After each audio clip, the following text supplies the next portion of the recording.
அப்படின்னாலே எல்லோருக்கும் நினைவுக்கு வரது இருட்டுக்கடை அல்வா தாங்க. திருநெல்வேலி அல்வாக்கு தமிழ்நாடு மட்டுமல்ல உலக அளவுல இருக்கிற பெரும்பாலான மக்களுக்கு ரொம்பவே பிடிக்கும். திருநெல்வேலிக்கு போற யாருமே அல்வா வாங்காம வரமாட்டாங்க. இருட்டுக்கடை அல்வா எல்லா நேரத்திலையும் கிடைக்காது அப்படிங்கறதுனால திருநெல்வேலி பஸ் ஸ்டாண்ட்ல இருக்கக்கூடிய சாந்தி ஸ்வீட்ஸ் அல்வாவை பெரும்பாலான மக்கள் வாங்குறாங்க. அப்படி அல்வா வாங்கின ஒருத்தர் அல்வால முந்திரி இருக்குன்னு பார்த்தா அல்வால நண்டுவாக்களி வகையை சார்ந்த தேள் இருந்திருக்கு. இதை பார்த்த அந்த நபர் வீடியோவா வெளியிட்டு இருக்காரு. அல்வால தேள் இருந்த விஷயம் தான் இப்போ அல்வா பிரியர்கள் மத்தியில அதிர்ச்சியை ஏற்படுத்தியிருக்கு. இது குறித்து இப்போ விரிவா பார்க்கலாம்.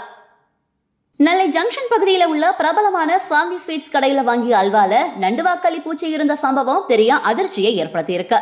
ஜூலை 13ஆம் தேதி ஞாயிற்றுக்கிழமை அன்று மாலை 5 மணி அளவுல தென்காசி மாவட்டம் சங்கரன்கோவில் அருகே உள்ள கீழ அழகுநாச்சியார்புரம் கிராமத்தை சேர்ந்த சுகந்தன் என்பவர் சாந்தி ஸ்வீட்ஸ் கடையில 4 1/4 கிலோ அல்வா பொட்டலங்கள் மற்றும் ஒரு 1/2 கிலோ அல்வா பொட்டலம் மற்றும் கார்ன் மிக்சர் வாங்கியிருக்காரு. அவர் வீடு திரும்பியதும் 1/2 கிலோ அல்வா பொட்டலத்தை பிரித்து பார்க்கும்போது அதுல தேள் வகையை சார்ந்த நண்டுவாக்களி பூச்சி இருந்ததை கண்டு அதிர்ச்சி அடைந்திருக்காரு. இந்த சம்பவம் குறித்து சமூக வலைதளங்கள்ல வீடியோ ஒன்றையும் வெளியிட்டிருக்காரு சுகந்தன். அந்த வீடியோல சாந்தி ஸ்வீட்ஸ் அல்வா மற்றும் மிக்சர் உள்ளிட்ட பொருட்களை வாங்கி வந்த போது உள்ளே நண்டுவாக்கள் இருந்ததாக கூறிய அவர் சாந்தி ஸ்வீட்ஸ் நிர்வாகம் இதற்கு உரிய பதில் அளிக்கணும் அப்படின்னு சொல்லியிருக்காரு. இது குறித்து நுகர்வோர் நீதிமன்றத்தை நாட உள்ளதாகவும் அவர் சொல்லியிருக்காரு.